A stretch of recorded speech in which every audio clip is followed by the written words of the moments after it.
Está comenzando el audiolibro de Momo creado por el equipo de Fideos con Salsa. Momo es la historia de una niña con una cualidad muy especial. Sabe escuchar atentamente, con tiempo y paciencia. Frente a un mundo que va cada vez más rápido y que no tiene tiempo para la niñez, Momo se envuelve en una fantástica aventura para desafiar el robo de nuestro tiempo. Una historia creativa que reivindica la solidaridad, la amistad y la sencillez frente a un mundo frenético y consumista.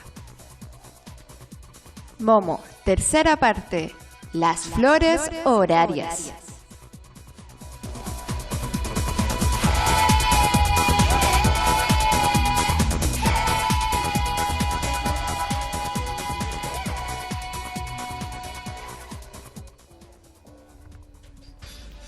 Miseria en la abundancia.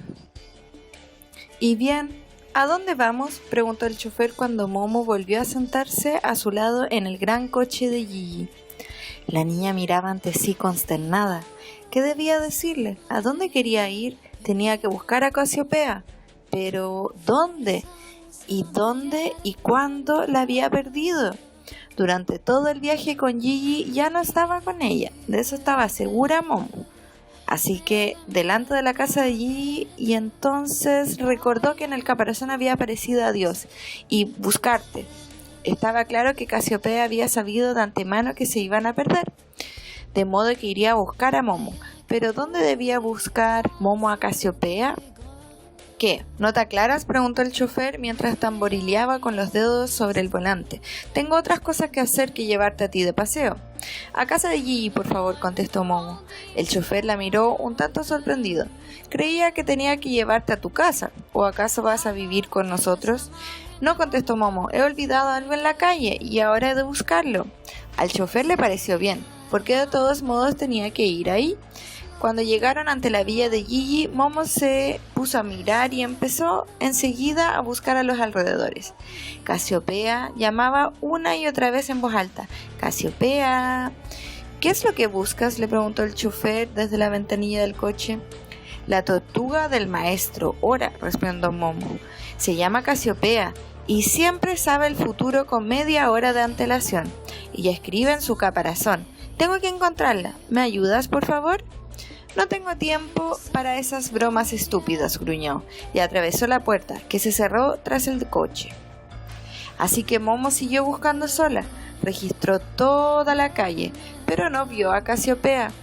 Podría ser, pensó Momo, que ya se hubiera ido hacia el anfiteatro. Así pues, Momo hizo el mismo camino que había hecho al venir, caminando lentamente. Mientras tanto, miraba en todos los rincones y buscaba en todas las cunetas. Una y otra vez llamaba a la tortuga. En vano. Momo no llegó al anfiteatro hasta bien entrada la noche. También aquí lo registró todo meticulosamente, en la medida en que le fue posible en la oscuridad. Alimentaba la tenue esperanza de que la tortuga hubiera llegado al anfiteatro antes que ella. Pero con lo lenta que era, eso era imposible. Momo se metió en la cama. Y ahora sí que por primera vez estaba completamente sola. Las próximas semanas las empleó Momo en recorrer la ciudad, sin meta fija, para buscar a Beppo. Como nadie le podía decir dónde estaba, no le quedaba más que la esperanza desesperada de que sus caminos se cruzaran por casualidad. Pero claro está, en esa enorme ciudad, la posibilidad de que dos personas se encontraran por casualidad era menor que una barca de pesca encontrara ante la costa la botella que unos náufragos habían echado al agua en medio del océano. Y no obstante, se decía Momo, podía ser que estuvieran muy cerca. ¿Quién sabe cuántas veces ella pasaba por un lugar en el que Beppo había estado hacía una hora, un minuto, quizás solo un instante? O al revés, ¿cuántas veces podría ocurrir que Beppo pasaría a la corta o a la larga por la plaza o aquella esquina? Por eso, Momo esperaba a veces muchas horas en un mismo sitio, pero a una hora u otra tenía que seguir, y así volvía a ser posible que se perdieran. Qué bien le hubiera ido ahora tener a Casiopea. Si todavía hubiera estado con ella, le hubiera aconsejado, espera, o sigue. Pero Momo no sabía nunca qué debía hacer. Temía perder a Beppo por esperarle, temía perderle por no esperarle. También buscaba a los niños que antes siempre habían ido a verla, pero no vio a ninguno de esos. De hecho, no vio ningún niño por la calle y se acordó de las palabras de Nino, que ahora se cuidaba de los niños. El que la propia Momo nunca hubiera sido recogida por un policía o un adulto para ser llevada a un depósito de niños era por la vigilancia secreta, ininterrumpida por parte de los hombres grises. Porque eso no hubiera convenido a sus planes, pero de eso no sabía nada Momo. Cada día iba una vez a comer a casa de Nino, pero no podía hablar con él más que el primer día. Nino siempre tenía la misma prisa y nunca tenía tiempo. Y las semanas se convirtieron en meses, y Momo siempre estaba sola. Una vez sentada al anochecer en la barandilla de un puente, vio a lo lejos, sobre otro puente, una pequeña figura encorvada que manejaba una escoba como si le fuera en ello la vida. Momo creyó reconocer a Beppo y gritó y agitó los brazos, pero la figura no interrumpió su actividad ni por un instante. Momo echó a correr, pero cuando llegó al otro lado ya no pudo ver a nadie. «No habrá sido Beppo», se dijo Momo para consolarse. «No puede haber sido Beppo. Yo sé cómo barre Beppo». Algunos días se quedaba en casa, en el viejo anfiteatro, porque de repente pensaba que Beppo podría pasar para ver si ella ya había vuelto. Si ella no estaba en aquel momento, él creería que ella seguía desaparecida. También aquí la atormentaba la idea de que eso ya hubiera pasado, a lo mejor ayer o hace una semana. Así que esperaba siempre en vano. Claro, finalmente pintó con grandes letras en la pared: «He vuelto», pero nunca lo leyó nadie más que ella misma. Hubo una cosa que no la abandonó en todo ese tiempo: el vivo recuerdo de lo que había vivido junto al maestro Ora de las flores y de la música. Solo tenía que cerrar los ojos y escuchar dentro de sí para ver la reluciente magnificencia de colores de las flores y la música de las voces, e igual que el primer día podía repetir las palabras y cantar las melodías, aunque éstas nacían cada vez nuevas y nunca eran las mismas. Estuvo días enteros sentada en las gradas de piedra blanda y cantando sola. No había nadie para escucharla, salvo los árboles, los pájaros y las viejas piedras. Hay muchas clases de soledad, pero Momo vivía una de las que muy pocos hombres conocen, y menos con tanta fuerza. Le parecía estar encerrada en una caverna rodeada de riquezas incontables que se hacían cada vez mayores y amenazaban con asfixiarla. Y no había salida. Nadie podía llegar hasta ella, y ella no se podía hacer notar a nadie. Tan aplastada estaba bajo una montaña de tiempo. Incluso llegaron horas en que deseaba no haber oído nunca la música ni haber visto colores. No obstante, si la hubiesen dado a elegir, no habría renunciado a ese recuerdo por nada del mundo, aunque se hubiera muerto por ello, pues eso era lo que vivía ahora, que hay riquezas que lo matan a uno si no puede compartirlas. Cada pocos días, Momo iba a la villa de Gigi y esperaba mucho tiempo delante de la puerta del jardín.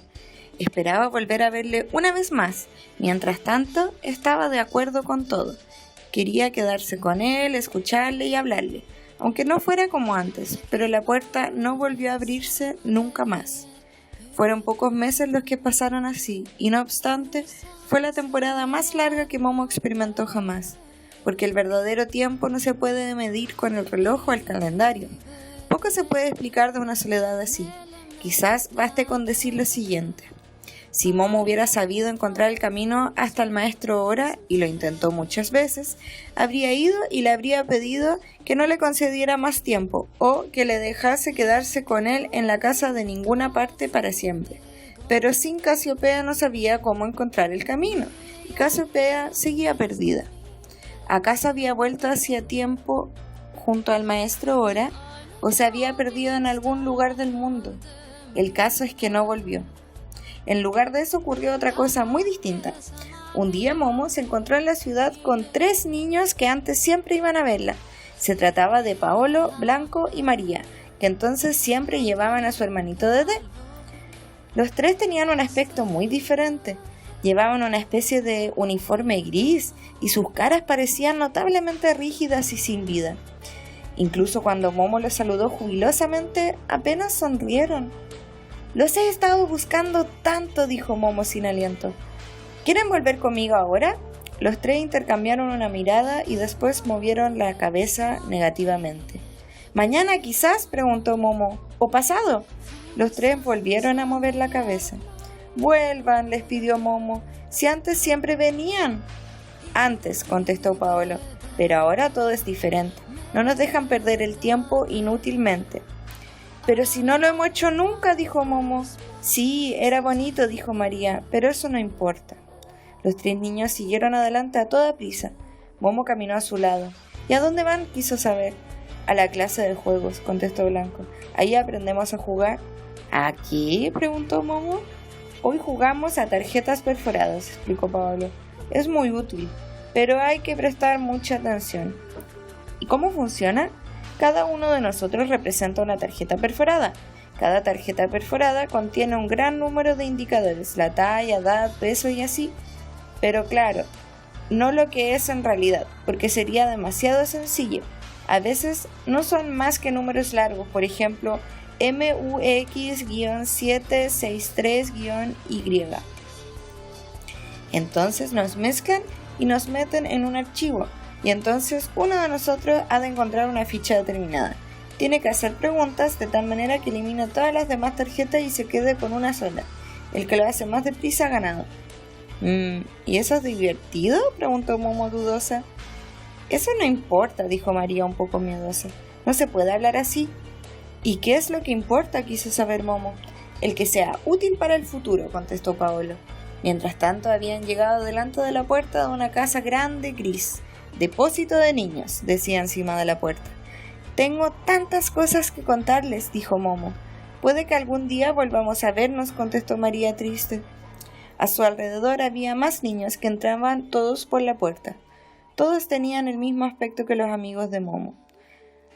A tu lado era más divertido, dijo Blanco de pronto. Siempre se nos ocurrían algo a nosotros mismos, pero con eso no se aprende nada, dicen. ¿Es que no pueden escaparse?, propuso Momo. Los tres movieron la cabeza y miraron alrededor, por si alguien había oído. Yo lo intenté un par de veces al principio, susurró Blanco. Pero no merece la pena, siempre vuelven a pescarte. No se puede hablar así, dijo María, y al fin y al cabo ahora cuidan de nosotros. Todos callaron y miraron ante sí. Por fin Momo tomó ánimos y preguntó, ¿no me podrían llevar con ustedes? Ahora estoy siempre sola. Pero entonces ocurrió algo notable. Antes de que los niños pudieran contestar, una fuerza enorme, como un imán, los arrastró dentro de la casa. La puerta se cerró con un estallido tras ellos. Momo lo había observado asustada. No obstante, al cabo de un ratito se acercó a la puerta para llamar o tocar el timbre. Quería pedir una vez más que también la dejaran jugar a ella, fueran los juegos que fueran, pero apenas había dado un paso hacia la puerta cuando quedó paralizada por el susto. Entre ella y la pared apareció de repente un hombre gris. No vale la pena, dijo con una delgada sonrisa, con el cigarro en la comisura de la boca. Ni lo intentes, no nos interesa que entres aquí. ¿Por qué?, preguntó Momo. Volví a notar cómo subía por ella un frío glacial. Porque contigo hemos previsto otra cosa, explicó el hombre gris, exhalando un anillo de humo que se colocó, como un lazo alrededor del cuello de Momo, donde tardó mucho en desaparecer.